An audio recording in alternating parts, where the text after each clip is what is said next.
नमस्कार मंडळी, मी इथं बनवणार आहे साबुदाण्याची खीर. लहान मुलांच्या तर खूपच आवडीची असते साबुदाणा खीर. मी साबुदाणा रात्री इथे 1 वाटी भिजायला घातला होता. आपल्याला तसा पण लवकर जर बनवायचा असेल तर आपल्याला 1 तास साबुदाणा भिजायला घालावा लागण्यासाठी गावरान गूळ घेतलेला आहे, किसून घेतलेला आहे. आणि इथं काजू बदामचे काप करून घेतले. तर इथं साजूक तूप घेतलेला आहे आणि 1 वाटी दूध घेतलेलं आहे. कधी कधी ना गुळाची खीर फुटल्या जाते. आज आपण वेगळ्याच पद्धतीने गुळाची साबुदाणा खीर बनवणार आहोत. कधी कधी दूध मी इथं कढई गरम करायला ठेवलेली आहे आणि त्याच्यामध्ये मी हे साजूक तूप घेतलेलं आहे ना, ते त्याच्यामध्ये घालून घेणार आहे. आपल्याला सर्व घेतलेलं आहे. 2 चमचे साजूक तूप घालून घ्यायचे.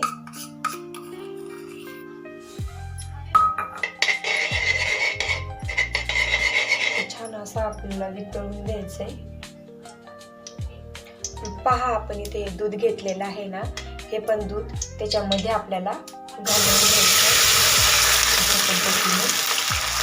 आणि मी याच्यामध्ये पाणी पण घालणार आहे 1 ग्लास, कारण की आपल्याला खीर शिजवून घ्यायची. अशा पद्धतीने आपल्याला आता याला ना उकळी येऊन द्यायची. उकळी आल्याच्या नंतर आपल्याला याच्यामध्ये साबुदाणा घालून घ्यायचा आहे. पहा, आपलं दूध इथं गरम झालेलं आहे. जो आपण साबुदाणा भिजवून घेतला होता ना, ते त्याच्यामध्ये टाकून घेऊया. अशा पद्धतीने आपल्याला तो साबुदाणा त्याच्यामध्ये टाकून शिजवून घ्यायचा आहे 5 ते 6 मिनिटं. कारण की हे दूध ते घातलेली ना साबुदाणा याने आपली खीर घट्ट होते. त्यामुळे आपल्याला दुधाचा वापर थोडा जास्त करायचा आहे. आणि आपल्याला खीर पातळ बी नाही बनवायची, घट्टच बनवायची होऊ शकता. आणि असं आपल्याला हलवत राहायचंय 1 उकळी येईपर्यंत. आणि शिजल्याच्या नंतर आपली साबुदाणा खीर, त्याच्यामध्ये मी गूळ घेतलेला आहे ना, मग त्याच्यामध्ये नंतर आपल्याला तो गूळ त्याच्यामध्ये घालून घ्यायचा. माझ्या चॅनलला सबस्क्राईब केलं नसेल तर माझ्या चॅनलला सबस्क्राईब करून घ्या.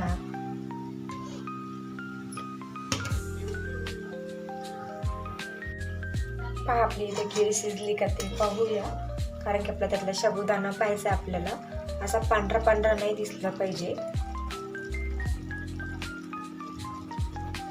शिजल्याच्या नंतर असा आपला ते साबुदाणा त्याच्यामध्ये असा काचेसारखा दिसतो.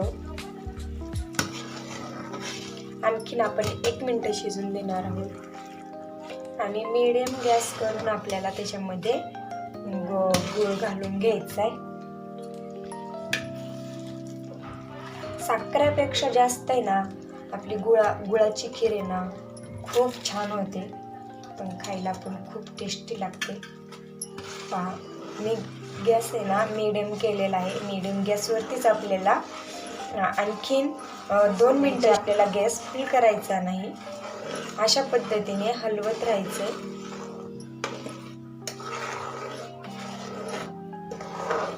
पाहू शकता, गूळ टाकल्यामुळे आपल्या खिरीचा कलर आहे ना चेंज झालेला आहे.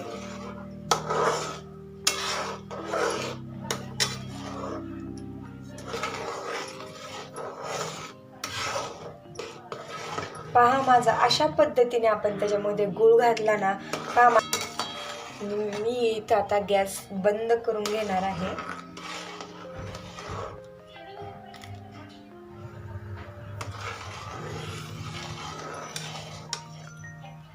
मस्त अशी आपली इथं खीर तयार झालेली आहे. ती आपण एका डिशमध्ये काढून घेऊ. मस्त अशी आपली इथं गुळ साबुदाण्याची खीर इथं तयार झालेली आहे. पाहू शकता, माझा अजिबात त्याच्यामधलं दूध फुटलेलं नाही गुळाने. अशा पद्धतीने केली ना अजिबात फुटत नाही. त्याच्यामध्ये मी आता काजू बदामचे काप केलेले आहेत, ते त्याच्यामध्ये घालून घेणार आहे. अशा पद्धतीने